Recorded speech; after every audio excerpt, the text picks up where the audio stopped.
My name is Julian Winocour, and I am a board-certified plastic surgeon here in the Cosmetic Center of CU Medicine. And today we're going to talk a little bit about a procedure known as a mommy makeover commonly. A mommy makeover is a description that a lot of patients use of a procedure that combines a restoration of their breasts as well as a body contouring procedure. This could include a breast lift with augmentation, or just breast augmentation combined with an abdominal contouring procedure such as a tummy tuck or tummy tuck combined with liposuction. The term mommy makeover is typically referred to as such because after pregnancy, a lot of patients can develop a weakness of their abdominal wall called a diastasis rectus, which is a separation of their six-pack or abdominal muscles. They equally, after breastfeeding, can develop a lot of deflation of their breasts and ptosis or sag to the breasts, which they often seek correction for. Even though this term is referred to as a mommy makeover, a lot of these changes can happen with just weight loss or with age. So it is not just for postpartum or post-pregnancy women.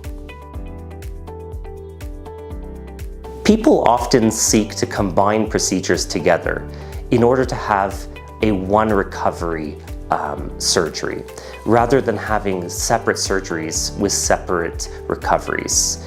This often can be cost-effective, but also time-effective for these patients. A mommy makeover is an outpatient procedure, which typically takes about 5 to 6 hours. Following surgery, patients often will be home within an hour and a half to 2 hours of surgery, and the recovery is typically about 4 to 6 weeks.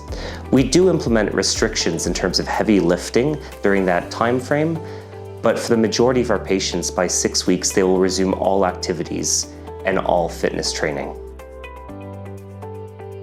Post any surgical procedure, patients can experience a complication. These complications are often classified as a minor complication for which their recovery is really minimally affected and often managed as an outpatient setting, versus larger complications for which an emergency department visit or admission is required. Luckily, these complications are very rare after a procedure such as this and really depend on a patient's nutritional status, comorbidities and other medical problems, and optimization for surgery. Outcomes after any plastic surgery procedure, such as a mommy makeover, typically take at least 6 weeks before the swelling starts to come down, but final results often take 3 to 6 months to be seen. Plastic surgery is a sensitive personal choice for all patients. The goals of most patients are to reflect their inner sense of self in the image that they see exteriorly every day. And no patient should ever feel embarrassed or vain in order to achieve that personal sense of satisfaction.